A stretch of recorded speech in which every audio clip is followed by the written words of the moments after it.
So, when I was in high school, my father gave me this book, and I don't really remember all the details of the book, but what I do remember is this was a book it was a guide to critical thinking.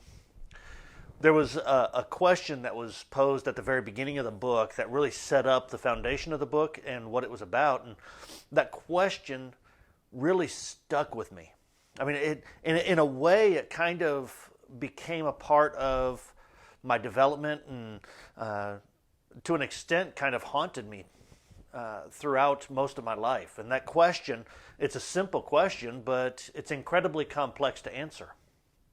The question that the book posed was, who are you? Now, I know if you ask anyone that question and you're trying to get to know someone, you ask, so who are you? Most people are going to respond with, well, my job title, or I'm a salesperson, or I'm a manager here, I'm a CEO, I'm a business owner in this area, or some other aspect of what they do for a living. Sometimes they'll answer with, I'm a parent or a child and member of a big family.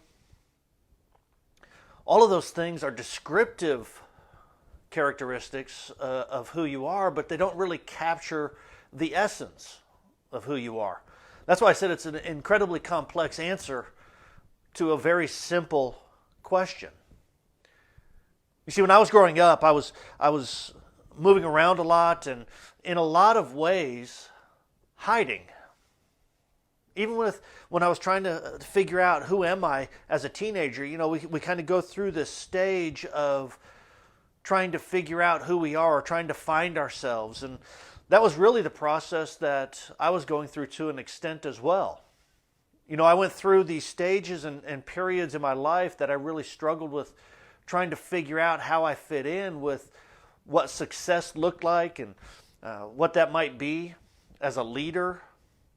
How do I lead people, and what do I need to look like to be a good leader? What do I need to look like to be a good boss or sales manager or salesperson or anything else that I did? My goal was to try and perform or act, and in a lot of ways hide what didn't fit what image I projected into what I should be. Now, I don't know if you're going through anything like that or not, but one of the things and one of the challenges in life is really to understand who you are. In fact, Thales, the ancient Greek philosopher and mathematician, stated that the hardest thing in life is to know yourself.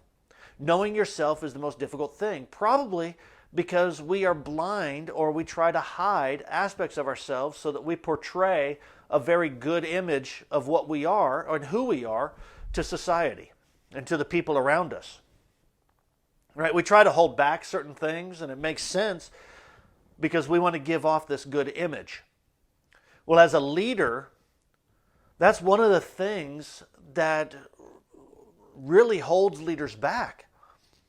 I mean, if you're trying to lead people and you're trying to understand who they are and you're trying to figure out everything, it's really difficult if you have things that are holding you back. So I'm going to write this down. There's certain aspects of being a leader and understanding who you are. First of all, it's about knowing yourself.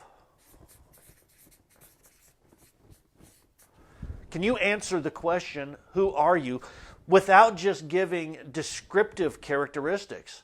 I mean, can you get into the core of who you are, the essence of who you are? Yeah, there's certain aspects of knowing yourself that play into being an effective leader, so much so that there are things that you're doing right now and the way you behave and act that are actually limiting your success because of a couple things. And first and foremost, the biggest one is fear. You see, your life story is wrapped up in not only your experiences, but what you carry with you from those experiences into your present day activities. For instance, if you grew up and you experienced things that created anxiety or created some sort of fear in you, right? Then you're going to carry that over, unrecognizably carrying that over into your leadership. Things that are keeping you from actually engaging yourself and engaging your team more effectively, simply because you're afraid of what might happen. Now, a lot of times these fears are recognized.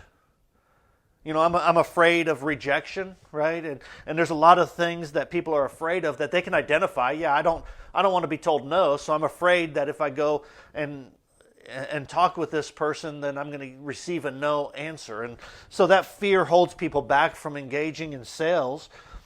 But there's other fears that hold people back, right? What about the fear of not fitting in, or things that we don't even pay attention to that are enabling us to live in fear, right?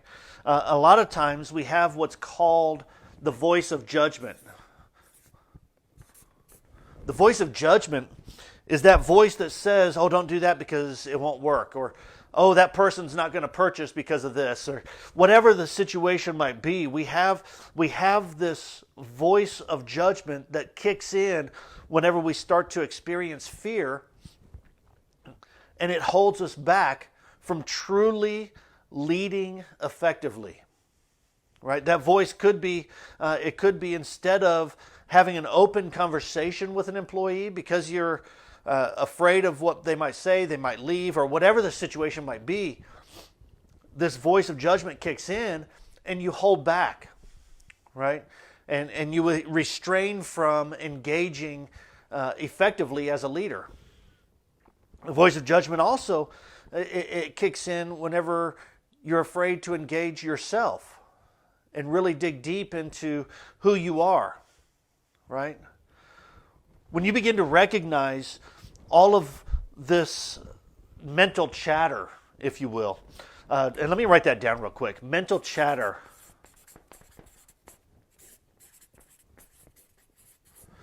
You see, each of us experience mental chatter constantly. It's the story we tell ourselves based on the situation, and either it's centered out of holding us back because of fear, or it's about driving us forward, or some other aspect. But it's the story that we tell ourselves that engages the voice of judgment, right? So it's let me take an example for a moment. If you're looking at, or if you have an employee who you need to correct, or you need to do something with, or anything like that, then what you're going to tell yourself is a specific story about that situation. Now, if you can recognize what that mental chatter is, you see, the problem isn't that you have mental chatter. That's not the issue. The issue is that you don't recognize what's going on. So the more you begin to recognize the mental chatter that you have and the stories that you're telling yourself, the more you'll be able to start recognizing the fears and the voice of judgment that are kicking in, that are holding you back.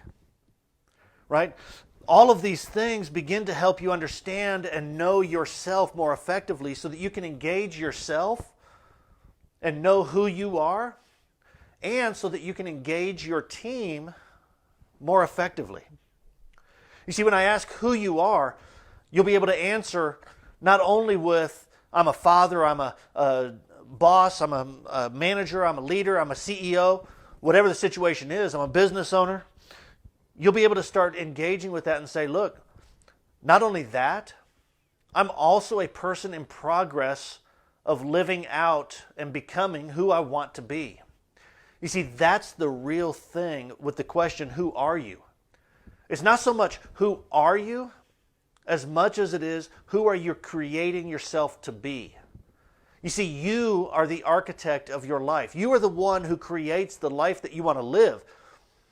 In fact, you're the one who created the life that you're living now. You are responsible for who you are and who you're becoming and how you interact in the world. Nobody else is. You see, everything that happened in your past, all of those past experiences that you carry with you, and you think you're a product of your past, you're not a product of your past. You're a product of what you carry with you from your past. You're a product of the mental chatter and the mental models that you've developed that are centered in fear or hope, right? And then these mental models work in your life so that you create a reality of what you are experiencing. You are the architect of your life. No one else is responsible for your situation or your position in life. You are. You are exactly where you have designed yourself to be. Same with me. So it's not really about who are you, it's more about who are you creating yourself to be. So let's talk about that for a moment. If you're the architect of your life, and something in your life and in your business isn't working right or isn't going the way you wanted it to go, then you need to change partly the mental chatter that you have going on so that you can begin to adjust who you're becoming. For instance, if you experienced a lot of issues and problems with COVID-19, shutting down, things like that, right? Because a lot of businesses have shut down. A lot of businesses are struggling. You might be one of them. All of those things, first of all, most people weren't prepared for. Right? And you can say, look, it's not my fault, it's COVID-19. What the reality is, you weren't prepared for it if you're struggling. That's just the reality of it. If you were prepared for it, you wouldn't be struggling. If you were prepared to adjust, you wouldn't be struggling. But you're struggling in your business because you weren't prepared. That's the reality of it. COVID-19 and businesses being locked down or anything like that, all of those are just situations that you're experiencing that are affecting how you approach your business, how you approach your leadership. You have the opportunity to recognize that the situation may be difficult, but if you change the mental chatter and the mental models that you have about how you run your business or how you lead your people, you can move into what your true purpose is or your true calling is. You see, most people don't live according to their calling. They live according to reacting to what their situation is. And they think because their situation may be a negative situation that their life is in a negative spiral, right? Or that their business is in a negative spiral. That's not actually true. The situation is the situation. How you adjust and advance within that situation and within that circumstance is how you create your future. You are the architect, not the circumstance. The circumstance is just that, the circumstance. But you are the architect of how you move through that circumstance, how you move through that situation. Do you understand what your calling is as a leader, as a person? You see, calling is a little bit different from purpose. Calling goes much more spiritual into it. It goes into the core of who you are. Is your calling to run a business? No. That's something that you do. That's a vocation. That's not your calling. Your calling is about how you, as an individual, understand who you are and how you engage the world around you, how you create the world, and how you take responsibility for improving the lives of others. You see, every person gets into business not just so they can make money. There's nothing wrong with making money. That's a great thing to make money. But you got in business so that you can impact other people, right? And if you approach and understand what your calling is and who you are, then it doesn't matter what situation you face, you'll go back to what that calling is. I mean, there are a lot of businesses and examples of businesses that because of their situation, they're no longer in existence, right?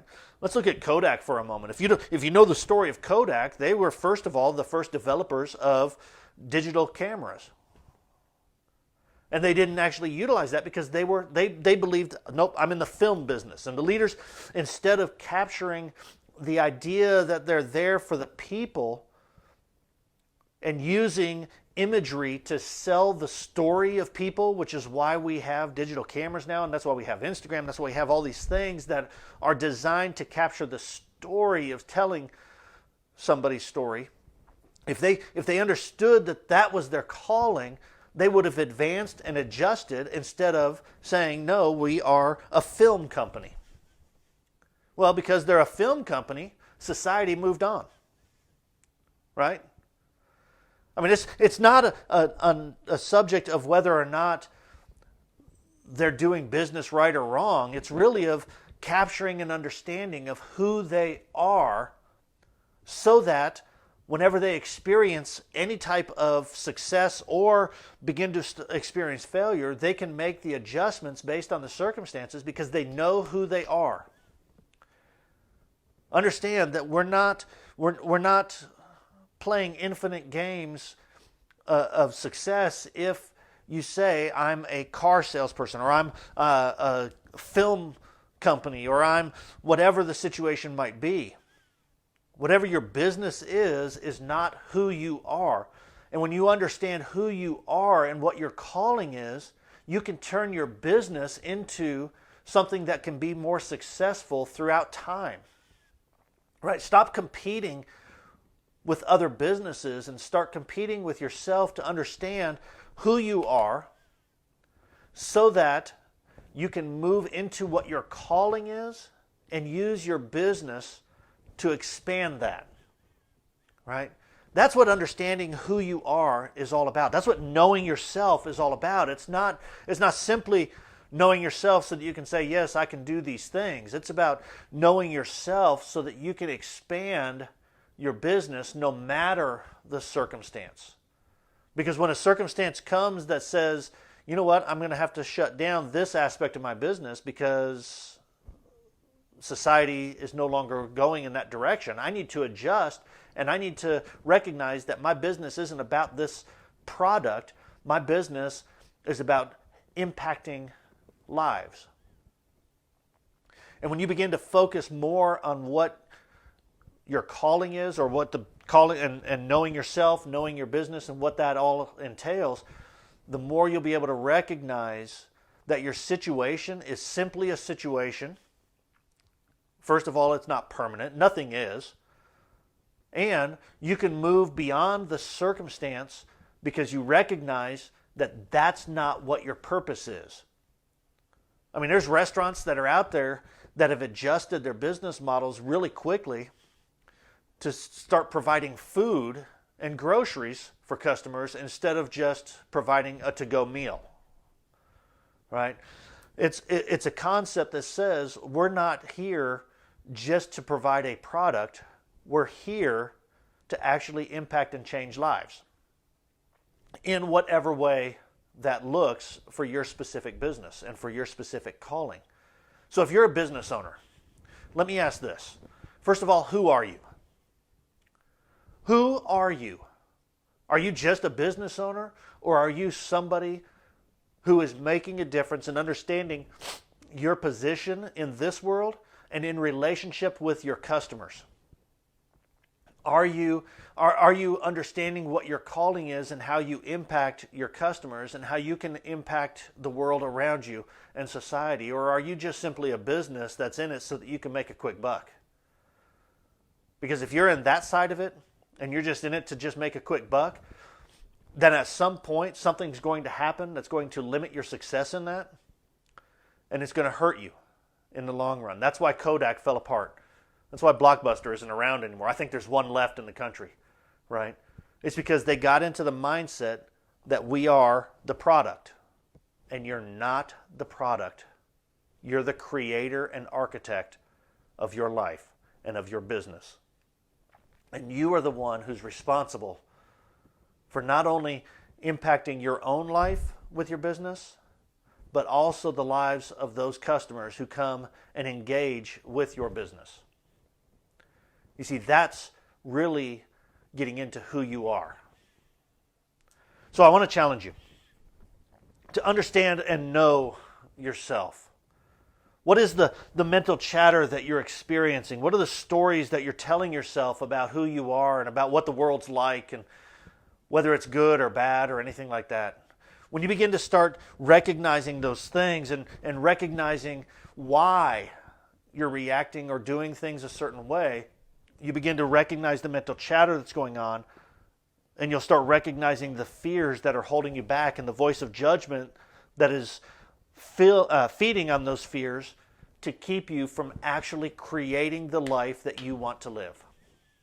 So I want to challenge you to start paying attention to the stories that you're telling yourself. Change those stories to start creating the future that you want to create. For instance, there's a lot of people that talk about, I'm a failure. Stop talking about how you're a failure. You're not a failure, right? You're adopting a situation onto yourself that isn't true. Start changing that mindset and focusing more on what you're going to create it to be. And start telling that story instead.